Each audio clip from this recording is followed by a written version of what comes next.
Do you ever feel like budgeting is a pair of handcuffs, limiting your freedom and dictating what you can or cannot do?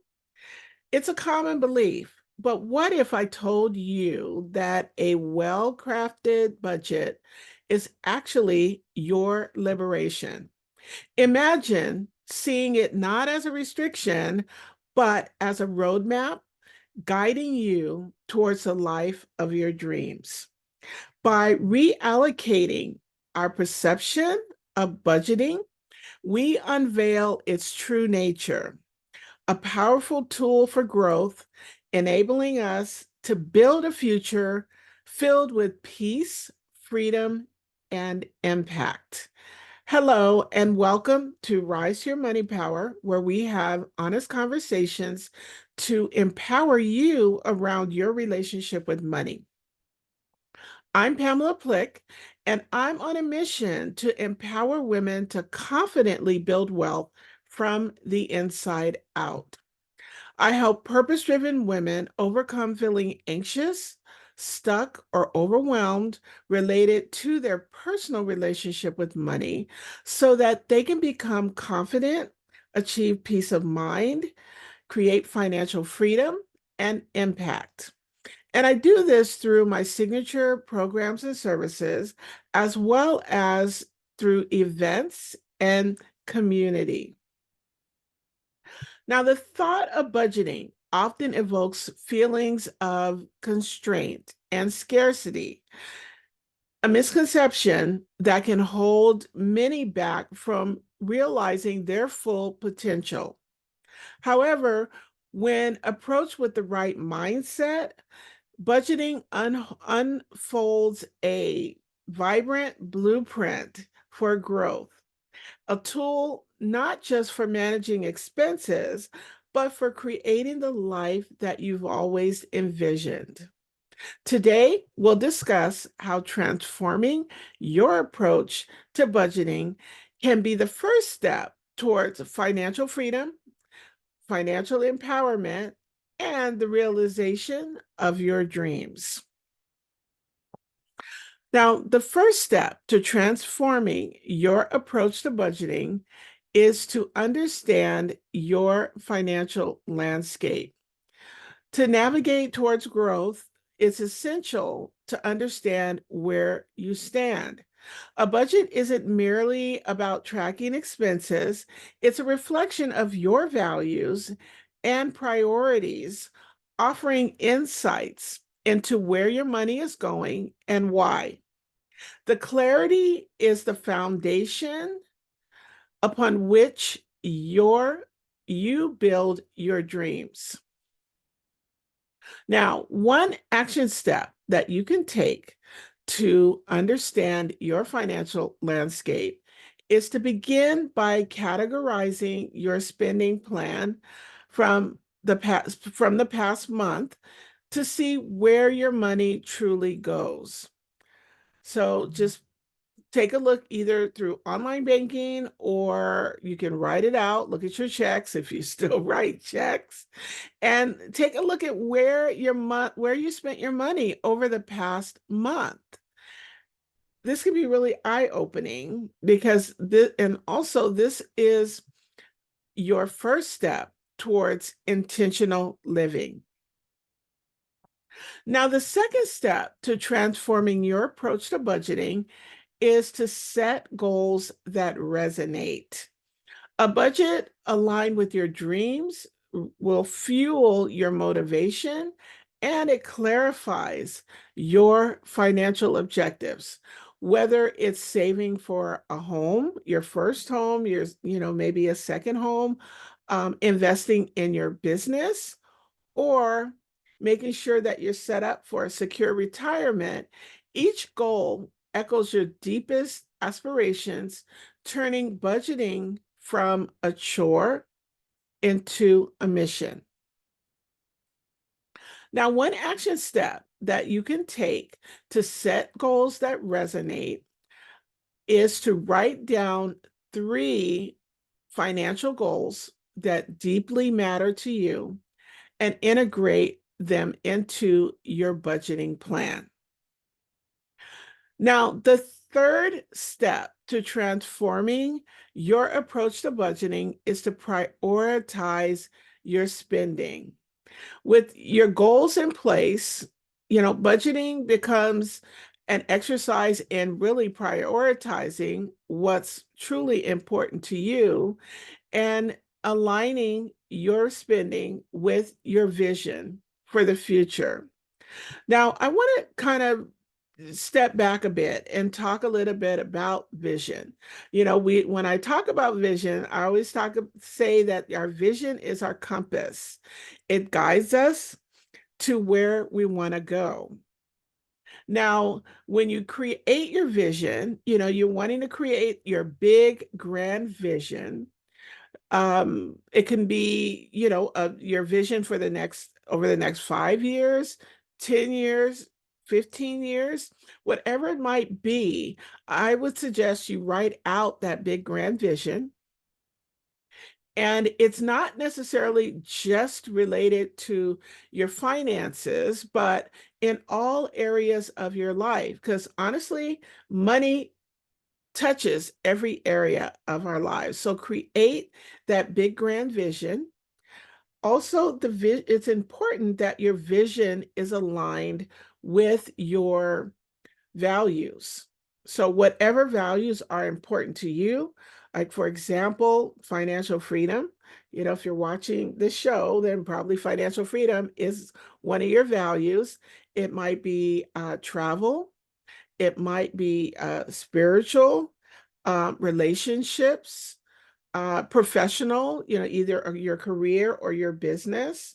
So thinking about what are my values, what is truly important to me, and making sure that the vision that you create aligns with those values. And then once you've done that, then, we talked about setting those goals.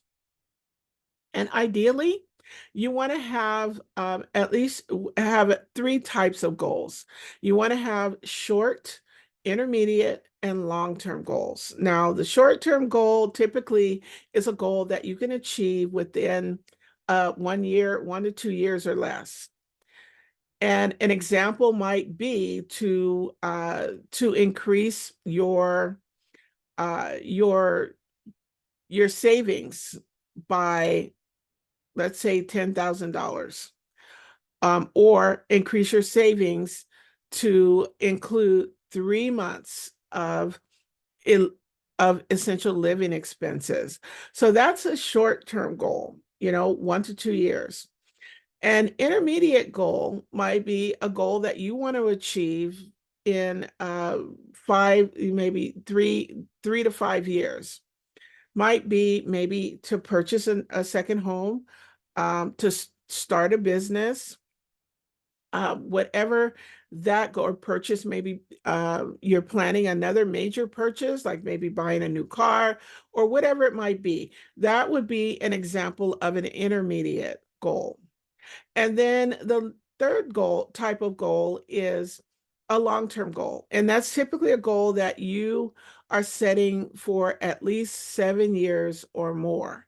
And one common long-term goal is retirement.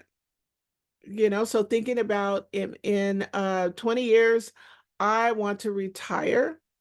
Um, and how that might look. Retire if you're wanting to relocate. How much are you wanting to generate in income during retirement? So setting those goals, making sure that you have at least, one short, one intermediate, one long-term goal. And the other thing is, when you're setting those goals, remember I talked previously about setting smart goals and making sure that the goals are specific, they're measurable, they are achievable, they are relevant, and they're time bound. So use that criteria when you're setting those goals. And once you set those goals, then you're creating your budget and making sure that within your budget, you're allocating and prioritize your spending to help you achieve those goals, which in turn is going to help you get to your vision, your big grand vision that you have. And in terms of when you're budgeting and prioritizing your spending, you not only want to include your expenses, but you also wanting to include if you have debt that needs to be paid down or you're trying to pay down, whether it's a consumer debt like credit card or a car or even your mortgage. If you have a goal of having your mortgage paid off by a certain time, making sure that you're including that in your budget as part of prioritizing your spending. And the other thing is not only, the expenses and the debt repayment, but it's also important to include savings. Include a certain amount of savings that you want to, or a certain amount of your money that you're wanting to go towards savings each month, whether it's savings or it's investing. So making sure that you have that percentage. And there is kind of a rule of thumb if you've never budgeted before, as a starting point, and it's a 70-20-10 rule. And the 70, that means 70% of your budget should go towards your normal monthly expenses, housing, food, transportation, medical, all of those things. And 20% of no more than 20% of your budget should go towards debt. And then at least 10% should go towards savings. Now, honestly, you're probably not going to get to where you need to be if you're only saving 10% a month. So your goal would be if you do have debt, to pay down that debt to free up more resources to go towards savings, or maybe looking at how can you reduce your expenses to free up more money to go towards savings as well, savings and investing. So remembering to prioritize, because it's really all about what's important to us. And only you can make that decision. Now, one step that you can take to prioritize your spending is to identify one recurring expense that you can reduce or eliminate to free up resources to achieve your goal. So take a look at that budget and see what is it that I can eliminate, or how can I save more money on this particular expense so that I can free up more money to go towards savings or reducing debt. Now, the fourth step to transforming your approach to budgeting is to embrace the power of automation. Leveraging automation truly simplifies your path to your dreams, ensuring consistency and in savings and investing. And by automating your transfers or savings, transfers to your savings account or investment account, you're building a future without the need for daily decision making. So take a look at how can you automate your your expenses and or your approach to budgeting.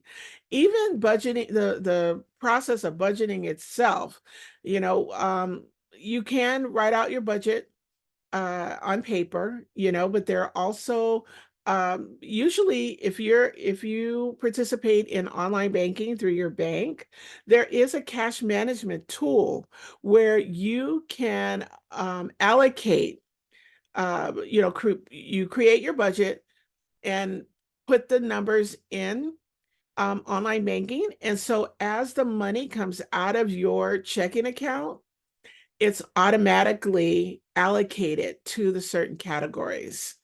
That's one way to do it. There are also programs that you can use to track your budget on a consistent basis.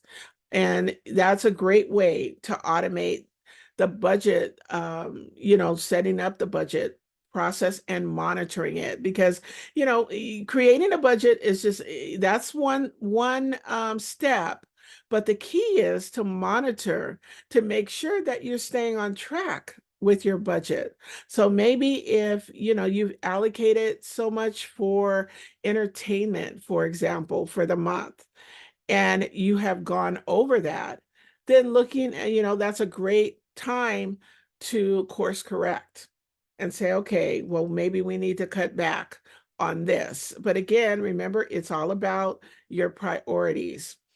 The other thing that you can do in terms of embracing the power of automation is to set up automatic transfers. So if you have, let's say, a savings account, which is your reserve, or an emergency fund, and your goal is to increase that emergency fund to either 3 to 6 months of essential living expenses, which is a good rule of thumb. And if you're self-employed, I usually recommend more than that, even up to a year. And you may not be able to transfer that lump sum right now, but you can set up an amount, included in your budget, set up an amount that you're going to transfer each month to build up that reserve. And also, you can look at whether you have different types of savings accounts. Like maybe within the next 5 years that you're going to be buying a new car. So maybe maybe you just paid off your current, the car that you have now. Put the payments that you were making on the car payments that you were previously making, put that in a savings account, so that when you're ready to buy that new car, you will have a sizable down payment. And even with investments. So, for example, especially if you're self-employed, maybe you're contributing to an IRA, and it could be self-employed, or you could still be working, as you could be working for an employer as well. But the key is to make sure that you are contributing each month to your investments. It's automated. You don't have to think about it each day, and or weekly. The decision, you don't have to make the decision when it's time, when you get paid, and that everything is on track. And I also want to mention, when it comes to budgeting, I am a big fan of a zero-based budget. And what that means is that everything in your budget, like whatever your income is for the month, everything, all of that income is allocated. So when you subtract your budget, your expenses, also to include the amount that you're contributing to savings, the amount that you're contributing to paying down debt. Once you subtract that from your income, it's zero, right? The budget balances, and there's zero. And that is really so freeing, because that everything, first of all, that you're automating everything, that everything is accounted for, and everything is on automatic pilot. The one thing I want to mention is, don't forget to give yourself an allowance. um that way you do have money that you don't have to account for, money that you can spend, and you don't have to account for where it goes. So making sure that you build that in as well. Okay, so one action step that you can take in this area to embrace the power of automation is to set up automatic transfers to a savings account dedicated to one of your goals. The fifth step to transforming your approach to budgeting is to reflect and adjust. The journey to your dreams is not a linear path, right? We have ups and downs. Sometimes we have setbacks. So just keeping that in mind. But regularly reviewing your budget, it allows you to reflect on your progress and to make necessary adjustments, ensuring that your financial blueprint remains aligned with your evolving goals and circumstances. So sometimes our goals might change, or they might change. So by reviewing the budget, it allows you to periodically adjust it to make sure that it stays relevant to your vision and what you're wanting to accomplish. Now, one action step that you can take to reflect and adjust your budget is to schedule a monthly review to adjust your plan as needed. Then celebrate your progress and identify any areas that need to be improved.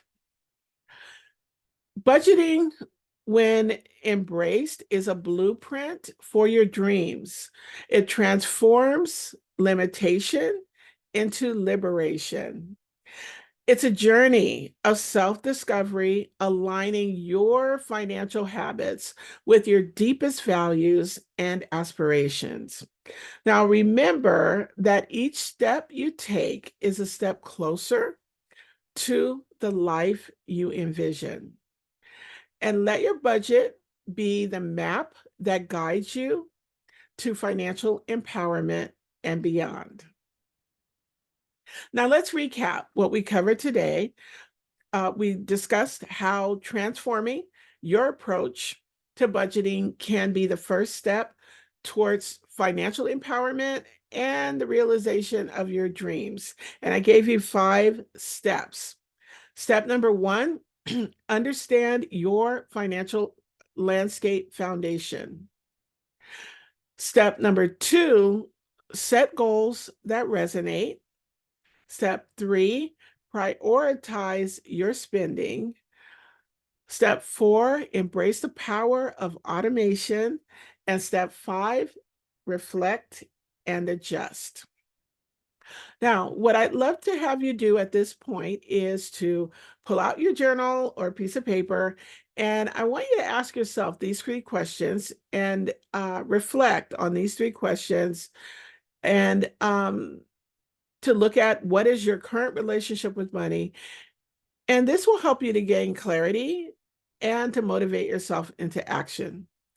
So question number 1, ask, how does my current budgeting practice reflect my values and my goals?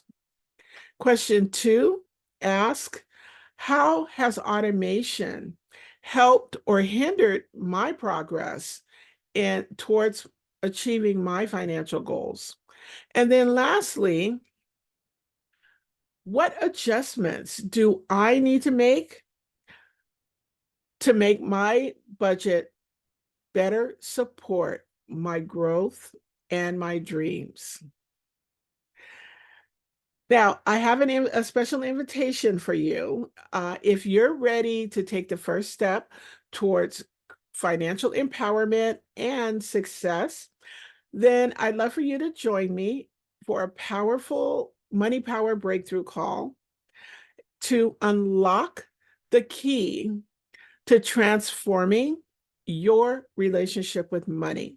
Together, we'll uncover what's holding you back from aligning your vision with your goals and identify the next inspired step to help you pave the way towards ultimate financial freedom.